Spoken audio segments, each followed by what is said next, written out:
हमारा second part है environment protection act का, एनवायरमेंटल इम्पैक्ट असेसमेंट EIA। तो क्या होता है, जितनी भी डेवलपमेंटल एक्टिविटीज़ हैं वो नेचुरल रिसोर्सेज और रॉ मटेरियल्स का यूज़ करती हैं, जिससे कि वेस्ट जनरेट होता है और उसको डिफरेंट एनवायरनमेंट में हम डिस्पोज ऑफ करते हैं, जिससे of course air quality, soil quality और रिवर स्ट्रीम्स वगैरह सब डिटोरिएट होती ही हैं। ठीक है, अब सस्टेनेबल डेवलपमेंट क्या है कि आप नेचुरल रिसोर्सेज का एक ऑप्टिमल यूज़ करिए और उसके बाद जो आप ऐसा ऑप्टिमल यूज़ करिए कि जो वेस्ट है that is also reusable use हो सके और इन्वायरमेंटल कंसिडरेशंस को भी ध्यान रखा जा सके और फ्यूचर नीड्स को भी ध्यान रखा जा सके। तो this is sustainable development which is promoted and for this environmental impact assessment programme को अडॉप्ट किया गया था इसी पर्पज़ से। तो ये जो ग्रोइंग अवेयरनेस है इतने सालों की, इससे इन्वायरमेंटल प्रोटेक्शन, सस्टेनेबल डेवलपमेंट की भावना हर जगह फैली, जिससे कि इन्वायरमेंट मैनेजमेंट प्लान्स बनाने की बात की गई डेवलपमेंटल एक्टिविटीज़ के परस्यू से।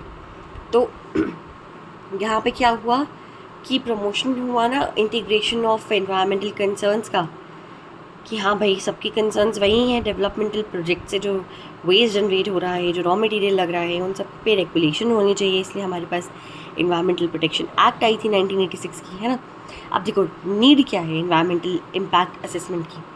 कोई भी एंथ्रोपोजेनिक यानी कि मनुष्यों वाली नॉर्मल एक्टिविटी आप करोगे, इन्वायरमेंट पे थोड़ा इम्पैक्ट तो पड़ेगा ही। और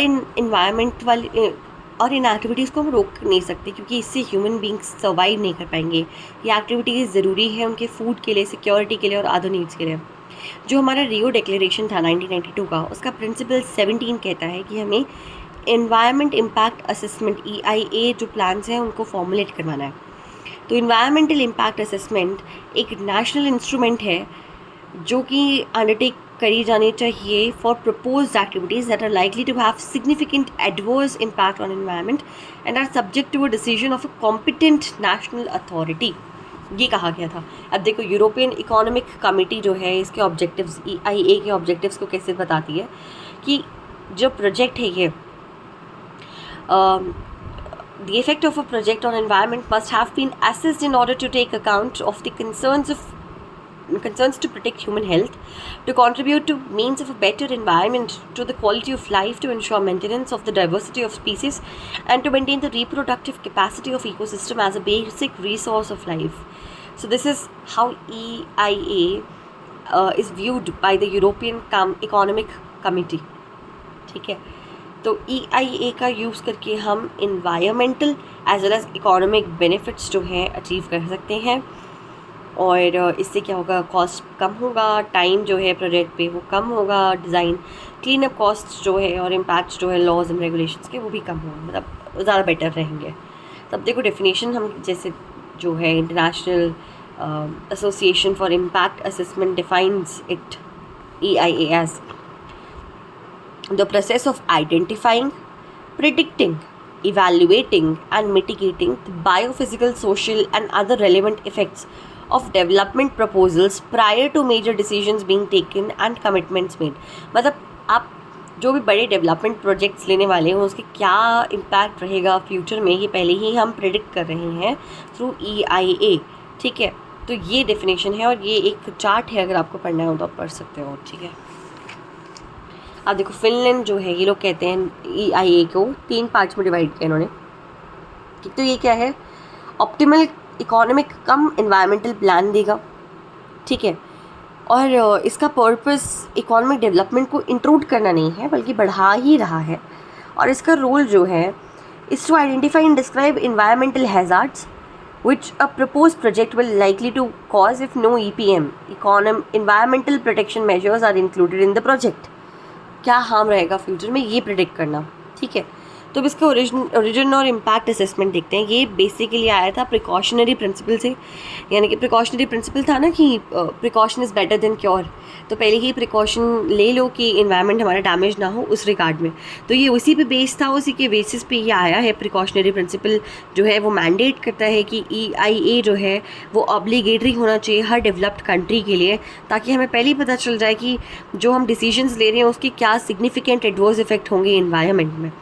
ठीक है, और द प्रिकॉशनरी प्रिंसिपल जैसे हम जो कंसेंट वाली चीज़ ला रहे थे, वहाँ पर भी EIA का इम्पैक्ट, मतलब वो प्रिकॉशनरी प्रिंसिपल पे बेस्ड ही तो है वो, कि कंसेंट लेना कंपलसरी है इंडस्ट्रीज इस्टेब्लिश करने के लिए, तो दैट इज़ ऑल्सो बेस्ड, और वो अप्रूवल अब EIA से लिया जाता है, तो that consent is based on the precautionary principle itself. अब जो प्रिकॉशनरी प्रिंसिपल है, इट मैंडेट्स की EIA जो है वो सिर्फ ऐसा नहीं है कि जब आपको प्रोजेक्ट या कुछ भी इंडस्ट्री स्थापित करनी है उसी वक्त आना चाहिए पिक्चर में, रादर ये हमेशा कंटिन्यूइंग असेसमेंट होनी चाहिए इसकी, इस्टेब्लिश होने के बाद भी इसको असेसमेंट करनी चाहिए कि क्या इंडस्ट्री ठीक है या नहीं है एंड ऑल ये सब, ठीक है। अब इंडिया और इन्वायरमेंटल इम्पैक्ट असेसमेंट की अगर हम बात करें, इंडिया में क्या हुआ था, तो इंडिया में इन्वायरमेंटल इम्पैक्ट असेसमेंट जो है 1976 से 77 में शुरू हुआ था, जब प्लानिंग कमीशन ने डिपार्टमेंट ऑफ साइंस और टेक्नोलॉजी को ये काम दिया था कि वो एग्जामिन करे रिवर वैली प्रोजेक्ट्स को इन्वायरमेंटल एंगल से, ठीक है। तो फिर धीरे धीरे आगे चल के इसमें पब्लिक इन्वेस्टमेंट बोर्ड से परमिशन लेके जानी ज़रूरी समझी गई। ऑल्दो ये एडमिनिस्ट्रेटिव डिसीजंस थे, इनमें स्टैट्यूटरी बैकिंग ही नहीं थी, तो गवर्नमेंट ने डिसाइड किया कि इसको एक स्टैट्यूटरी बैकिंग दी जाए under environmental act, environmental protection act. तो उन्होंने एक नोटिफिकेशन निकाला 27 जनवरी 1994 को कि under the environmental protection act 1986, उसमें थोड़े बहुत अमेंडमेंट करे गए 4 मई 1994 को, फिर 10 अप्रैल 1997, 27 जनवरी 2014, सितंबर 2006 को, ताकि वो EIA को मैंडेटरी करे फॉर 30 एक्टिविटीज़, 30 एक्टिविटीज़ के लिए, ठीक है। और इसमें से एक है activities permissible under the coastal regulation zone, notification 1991। इसमें भी क्लियरेंस चाहिए कि आप कौन सी एक्टिविटीज़ कोस्टल रेगुलेशन जोन में कर सकते हो, ठीक है। अब इन्वायरमेंटल क्लियरेंस जो है वो अब ग्रांट किया जाता है through impact assessment agency in the ministry of environment and forest government of India, ठीक है। ये जो पावर है ये स्टेट गवर्नमेंट्स के पास डेलीगेटेड की गई है, और जब को जनरेशन पावर प्लांट है, कुछ भी ये जो चीज़ें मैंने यहाँ पे लिखी हुई हैं, जब ये किसी भी ऐसी जगह पे लोकेटेड है जो 25 किलोमीटर्स पे है, रिजर्व फॉरेस्ट या बायोस्फीयर रिजर्व्स या किसी क्रिटिकली पोल्यूटेड एरिया की, या 50 किलोमीटर्स इंटर स्टेट बाउंड्री में है, तो उस केस में आपको क्लियरेंस लेना कंपलसरी है, ठीक है। तो कोस्टल रेगुलेशन जोन के लिए भी आपको क्लियरेंस लेना कंपलसरी है। गवर्नमेंट नोटिफाई करती है फ्रॉम टाइम टू टाइम कि कौन से एरियाज़ हैं जो इकोलॉजिकली सेंसिटिव है, और डेवलपमेंट एक्टिविटीज़ जो है यहाँ पे रेगुलेशंस या क्लियरेंस के थ्रू ही ली जानी चाहिए। इसमें से जैसे ये कोस्टल रेगुलेशन जोन है, दून वैली है, मुरुद जंजीरा है, धनाव तालुका है, नमालीगढ़ है, ताज ट्रेपीजियम है, रावली रेंज है। इन एरियाज़ में ना आपको इन्वायरमेंटल क्लियरेंस की ज़रूरत पड़ेगी, which is given through the environmental impact assessment only. अब इन्वायरमेंटल इम्पैक्ट असेसमेंट की नोटिफिकेशन जो 1994 में आई थी, उसकी अगर हम बात करें तो ये 2 स्टेज की क्लियरेंस की बात करती है, ठीक है। तो पहला स्टेज का जो क्लियरेंस है, देखो यहाँ पे देखा है, साइट का क्लियरेंस मिलता है फर्स्ट स्टेज पे, और सेकंड स्टेज पे फाइनल इन्वायरमेंटल क्लियरेंस जो है वो दिया जाता है। तो ये जो 2 स्टेज क्लियरेंस है ये काफ़ी ज़रूरी है यहाँ पर, और अगर साइट को क्लियर नहीं किया गया तो ये जो प्रोजेक्ट है इसे या तो प्रोजेक्ट प्रोपोनेंट जो है उससे रिस्क वगैरह सब डिसाइड किए जाने चाहिए कि क्या रहेगा, और मतलब फिर आप इस्टेब्लिश भी नहीं कर सकते हो, ठीक है। इसमें ये कहा गया था कि EIA में ना एक अमेंडमेंट किया गया था 1997 में, जिसमें पब्लिक हियरिंग को मैंडेटरी किया गया कि आपको क्लियरेंस देना है नहीं देना है, इसकी पब्लिक हियरिंग होनी चाहिए, ठीक है। तो इसमें ऐसा था कि आपको पब्लिक हियरिंग के बारे में एक न्यूज़पेपर में पब्लिश करना होगा, एक नोटिस 2 न्यूज़पेपर में करना होगा, जिसमें से एक लोकल न्यूज़पेपर होना चाहिए, लोकल लैंग्वेज में पब्लिश होना चाहिए, और उसके बाद पब्लिक हियरिंग 30 दिन के पब्लिकेशन के 30 दिन के बाद पब्लिक हियरिंग जो है वो ऑर्गेनाइज़ कराने की जिम्मेदारी स्टेट पोल्यूशन कंट्रोल बोर्ड को दी गई थी। इसमें क्या है, पहले एप्लीकेंट जो एक एप्लीकेशन फाइल करेगा विद नेसेसरी डॉक्यूमेंट्स, फीस और इन्फॉर्मेशन कि उनको एक प्रोजेक्ट इस्टेब्लिश करना है, और इसके 20 सेट्स जो है वो बोर्ड को सबमिट करेगा, और इस टाइम के दौरान पब्लिक हियरिंग अरेंज की जाएगी, हियरिंग होगी, रिप्रेजेंटेशन होगी स्टेट गवर्नमेंट की, मेंबर्स की, बोर्ड्स की, लोकल अथॉरिटीज़ की, सीनियर सिटीजन्स की, और ये सब सुन के फाइनल असेसमेंट दी जाएगी in the form of a report. तब ये सारी जो है ये इन्वायरमेंटल इम्पैक्ट नोटिफिकेशन 2006 पे आते हैं। अब देखो जो ये नोटिफिकेशन था ना 2006 का, इसमें ये कहा गया था कि ये मैंडेटरी है इन्वायरमेंटल इम्पैक्ट असेसमेंट, लेकिन इसका पर्पस क्या है कि ये नेगेटिव्स बताए कि क्या कॉन्सिक्वेंसेस होंगे किसी प्रोजेक्ट को इस्टेब्लिश करने के इन्वायरमेंट में, और उसके रिगार्डिंग इनको प्लान्स बनाने हैं, वो प्लान्स को वर्कआउट कराना है ना। तो ये सारे काम जो हैं ये दिए गए थे, और इसमें ये कहा गया था कि प्रायर इन्वायरमेंटल क्लियरेंस जो है वो मैंडेटरी है। जो प्रायर इन्वायरमेंटल क्लियरेंस का प्रोसेस है उसमें पहले है एप्लीकेशन है, एप्लीकेशन दी जाएगी फॉर प्रायर इन्वायरमेंटल क्लियरेंस, ठीक है। फिर दूसरा है कि प्रोजेक्ट अप्रेजल होगा एट SCAC में प्रोजेक्ट अप्रेजल होगा। फिर पब्लिक कंसल्टेशन होगा, ठीक है, मतलब इसी का प्रोसेस है वो, स्टेज का ही, इसी स्टेज का। देन लास्ट में मॉनिटरिंग है इसका प्रोसेस, मतलब कि 2 स्टेज क्लियरेंस है ना। तो पहले स्टेज में क्या है, मैंने आपको बताया था कि साइट का क्लियरेंस है, और सेकेंड स्टेज में इन्वायरमेंटल क्लियरेंस है, ठीक है। तो ये 2 स्टेज क्लियरेंस है इन्वायरमेंटल इम्पैक्ट असेसमेंट का, विच वॉज इनकॉर्पोरेटेड इन 2006 वाला नोटिफिकेशन, ठीक है। अब इसके क्रिटिसिजम्स क्या हैं हम वो करेंगे, क्योंकि वो जो बहुत लेंदी पार्ट है 2006 का, इतना डिटेल में जाने की हमें कोई ज़रूरत नहीं है। तो अब देखो, इन्वायरमेंटल इम्पैक्ट असेसमेंट के ना काफ़ी सारे ड्रॉबैक्स हैं। इसमें से पहला है कि ऐसे बहुत सारे ऐसे प्रोजेक्ट्स हैं जिनका बहुत बड़ा इन्वायरमेंट इम्पैक्ट है, जो एग्जेम्प्ट कर दिए गए हैं नोटिफिकेशन से, क्योंकि वो लिस्टेड ही नहीं है शेड्यूल 1 में, या उनमें इन्वेस्टमेंट जो है वो कम है जो रिक्वायर्ड अमाउंट है उससे। तो ये चीज़ गलत है कि यार उससे तो बहुत बड़ा इम्पैक्ट पड़ने वाला है ना, इसलिए। और दूसरा, जब वहाँ पे there is lack of exhaustive ecological and socio economic indicators, कम है इंडिकेटर्स, कम है, क्योंकि वहाँ पे बहुत सारे स्टेज पे है ना क्लियरेंस पार्ट 2 में भी, तो वो जो इंडिकेटर्स हैं वहाँ पे कम पड़ रहे हैं। पब्लिक हियरिंग जो है वो अर्ली स्टेज पे नहीं ली गई है, और क्योंकि लेटर स्टेज पे कॉन्फ्लिक्ट हो जाते हैं, इसलिए जनरली वो मतलब बहुत वैसे होता है, कम ही लोग आते हैं। A number of projects with significant environmental and social impact has been excluded from the mandatory public hearing process। हाँ, जिसका बहुत बड़ा इम्पैक्ट हो सकता था उसको मैंडेटरी पब्लिक हियरिंग से ही निकाल दिया गया है। या फिर there is no accreditation of EIA consultants, therefore any such consultant will track record of fraudulent cases can not be held liable for discrepancies, ठीक है। EIA कंसल्टेंट ही नहीं है, डिस्क्रिपेंसी तो होगी ही होगी। फिर जो डिटेल्स है regarding effectiveness and implementation of mitigation measures ये दी ही नहीं जा रही है, मतलब डिटेल्स ही मिसिंग है एप्लीकेशन से, ठीक है। तो गवर्नमेंट ने ये नोटिफिकेशन को अमेंड किया इन्वायरमेंटल क्लियरेंस का regarding mining and minor minerals, ठीक है। तो अब यहाँ पे क्या हुआ, देखो अपने यहाँ पे कुछ अमेंडमेंट लाई थी जनवरी 2016 में, जहाँ पे ये कुछ की अमेंडमेंट्स ये थी कि डिस्ट्रिक्ट लेवल अथॉरिटी होगी, और ये माइनिंग से रिलेटेड था बेसिकली, तो इतना इंपॉर्टेंट नहीं है, हमें सीधा इन्वायरमेंटल इम्पैक्ट असेसमेंट के अब जजमेंट्स में आ जाना है। मतलब इतना हमने अब कर लिया है कि हम लिख सकते हैं इन्वायरमेंटल इम्पैक्ट असेसमेंट के बारे में। तो देखो, इसमें पहला केस है MC Mehta versus union of India का केस है, ये 1987 वाला है।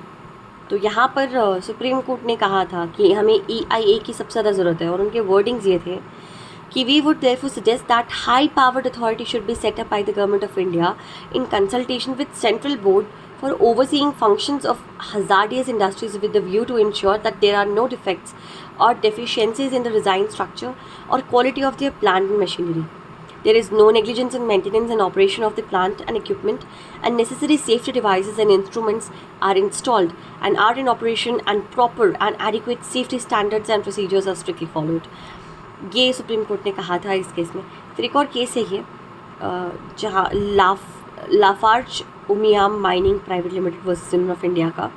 इस केस में सुप्रीम कोर्ट ने सेंट्रल गवर्नमेंट को डायरेक्ट किया कि वो एक इन्वायरमेंटल रेगुलेटर को सेट करे at the state and central levels, जो कि अप्रेज प्रोजेक्ट प्रपोजल्स जो करेगा, इन्फोर्स करेगा इन्वायरमेंटल कंडीशंस को, including the environmental clearance and impose penalties on polluters. ये सारे काम करने का काम करेगा। गवर्नमेंट को 6 महीने का काम टाइम दिया गया था ये सारा काम करने के लिए, नई इंस्टीट्यूशन बनाने के लिए, पर उन्होंने कंप्लाई नहीं किया इस ऑर्डर से।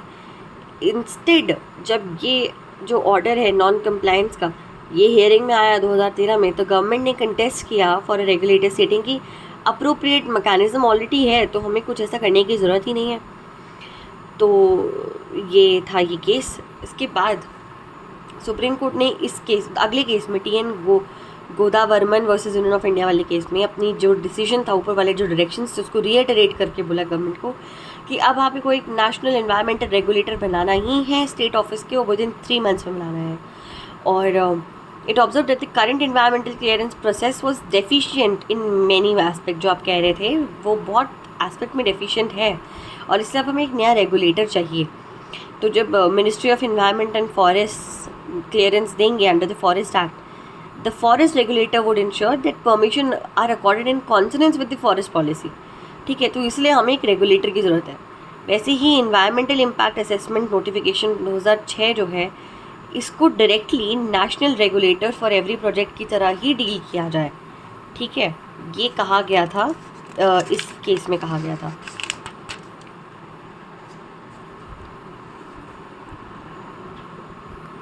चलो अब हम नई टर्म पढ़ते हैं, that is environmental audit. Audit हम सब ने सुना है कि हम खुद अपने जो हमने टैक्स दिया है, क्या हमने एक्सपेंस किया है, क्या नहीं किया. मतलब हर ऑफिस में ऑडिट होता है ना, कि कितना एक्सपेंडिचर है वर्सेस कितना इनटेक था, कितना मनी का इनकमिंग थी, कितनी आउटगोइंग थी, वगैरह वगैरह. That is audit.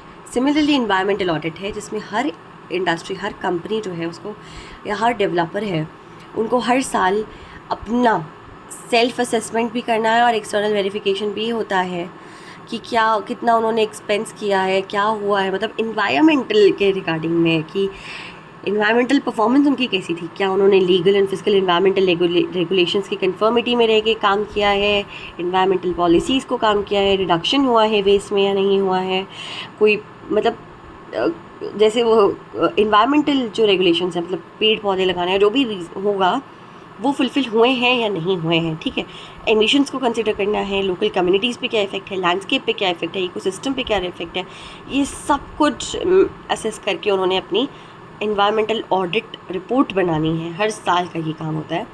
अब जो इन्वायरमेंटल ऑडिट रिपोर्ट होती है वो 2 लेवल में होती है. एक है सेल्फ असेसमेंट और दूसरी है एक्सटर्नल वेरिफिकेशन. सेल्फ असेसमेंट में आप खुद ही एक्सेस करते हो कि नहीं भाई हमने कितना किया, कितना नहीं किया, through pages and through documents and reports and all. और एक्सटर्नल वेरिफिकेशंस में ऑडिटर्स आती हैं. ऑडिटर्स मतलब जो इंडिपेंडेंट बॉडी है वो ऑडिट करने आती है कि नहीं भाई इन्होंने किया है या नहीं किया है काम. ये जो रिपोर्ट्स होती हैं ऑडिट की, ये पब्लिक के लिए एक्सेसिबल है. पब्लिक इसको आराम से एक्सेस कर सकते हैं इन रिपोर्ट्स को. And it forms the part of precautionary principle. ठीक है, अब मीनिंग ऑफ इको ऑडिट क्या है? इको ऑडिट है क्या बेसिकली? देखो, ऑडिटिंग जो है इसमें ये आपकी इन्वायरमेंटल परफॉर्मेंस कैसी रही है इसके बारे में बात करती है. To the right people at the right time, and this term is there for use to refer number of different information and assessment activities which can be mildly classified into 3 stages. देखो 3 stages है, technical review, management review and due diligence review. आपने क्या क्या किया है, this is how environmental audit is done. ठीक है, अब देखो रिक्वायरमेंट्स क्या क्या है कि पहले आपको अपना एरिया और स्कोप डिफाइन करना पड़ेगा. फिर अपनी इन्वायरमेंटल प्रोटेक्शन पॉलिसी क्या है आपकी कंपनी की, ये देखनी है. फिर असेसमेंट जो है आपकी ऑर्गेनाइजेशन की, उसकी इक्विपमेंट्स कैसे हैं, क्या हैं, वो सब देखने हैं. डेटा वगैरह जितना भी है उसको गैदर करना है.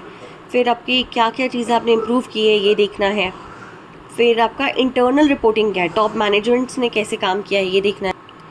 फिर एक ये व्यू देखना है कि ऑडिटर के regarding that the issue that what if any information is made available to public at large, कौन सी इन्फॉर्मेशन दी जानी चाहिए, कौन सी नहीं. मतलब कि कुछ बेसिक रिक्वायरमेंट्स है इको ऑडिट के लिए, ये होनी चाहिए. ऑडिट प्रोटोकॉल क्या है कि एक डिटेल प्लान होना चाहिए जो एक ऑडिटर हर साल यूज़ करेगा ऑडिट करने के लिए. ठीक है, ये एक टूल है ये देखने के लिए. मतलब ऑडिट प्रोटोकॉल बेसिकली एक ऐसा फ्रेमवर्क है जिसके अंदर रह के ही ऑडिटर को ऑडिट करना पड़ता है कि हाँ भाई ये चीज़ें होनी चाहिए, ये चीज़ें होनी चाहिए. मतलब एक प्लान तरीका है ऑडिट करने का. ऐसा नहीं कि रैंडमली आप कुछ भी चूज़ कर रहे हो. ठीक है, दिस इज़ ऑडिट प्रोटोकॉल कि ये चीज़ें रिक्वायर्ड है, दिस इज़ मैंडेटरी कि आप ये चीज़ों को कंसिडर करेंगे ऑडिट करते वक्त. ठीक है, ऑडिट टीम्स जो है अपने कॉरपोरेट इन्वायरमेंटल हेल्थ और सेफ्टी डिपार्टमेंट के अंदर ही जनरली ऑडिट हो जाता है. बट इट्स गुड कि जो ऑक्यूपायर है वो ऑडिट कर रहा है अपना खुद से. अब बेनिफिट्स क्या है, इन्वायरमेंटल बेनिफिट्स क्या है कि आपको पता चलता है कि नहीं यार मैंने यहाँ पे कुछ करा है और मैं यहाँ पे इम्प्रूव कर सकती हूँ अपने ऑडिट को. ठीक है, इम्प्रूवमेंट का स्कोप आपको मिल जाता है, अकाउंटेबिलिटी बढ़ती है, अवेयरनेस बढ़ती है, और थोड़ा आप सिक्योर फील करते, सीनियर मैनेजमेंट जो सिक्योर फील करते हैं कि नहीं इन्वायरमेंटल एस्पेक्ट से हमारे बिजनेस में आप कोई नुकसान नहीं कर रहे हैं. ठीक है, अब इन्वायरमेंटल ऑडिट का इंडियन सिनेरियो क्या है कि पहले 90s में तो ये आई थी, लोगों में ऐसी गवर्नमेंट ने थोड़ा बहुत बोला था कुछ कंपनीज को कि आप इन्वायरमेंट ऑडिट करो, जिसको बाद में मैंडेटरी बनाया गया।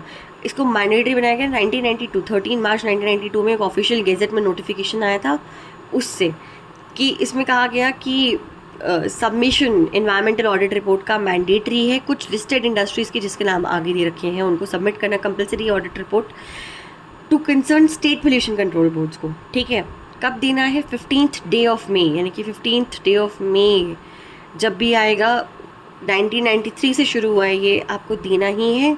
और ये प्रोविज़न ऐड किया गया था हमारे इन्वायरमेंटल प्रोटेक्शन एक्ट रूल्स को, 1986 के रूल्स को अमेंड करके, जो हमारे पास पावर है ना सेंट्रल गवर्नमेंट के पास अंडर सेक्शन 6 और 25, उसका यूज़ करके ये अमेंडमेंट किए गए थे और इसको यूज़ किया गया था। ठीक है, अब इसमें ये है कि हर पर्सन को जो इंडस्ट्री चला रहा है या कुछ भी कर रहा है, जिसको एनओसी की या कंसेंट की रिक्वायरमेंट है अंडर वाटर एक्ट या एयर एक्ट, उसको हर साल अपनी इन्वायरमेंटल ऑडिट रिपोर्ट जो है स्टेट पोल्यूशन कंट्रोल बोर्ड को सबमिट करनी है, जिसका फॉर्म नंबर 5 है, रूल्स में दे रखा है, 1986 वाले रूल्स में दे रखा है, उसके कंप्लायंस में आपको करना है।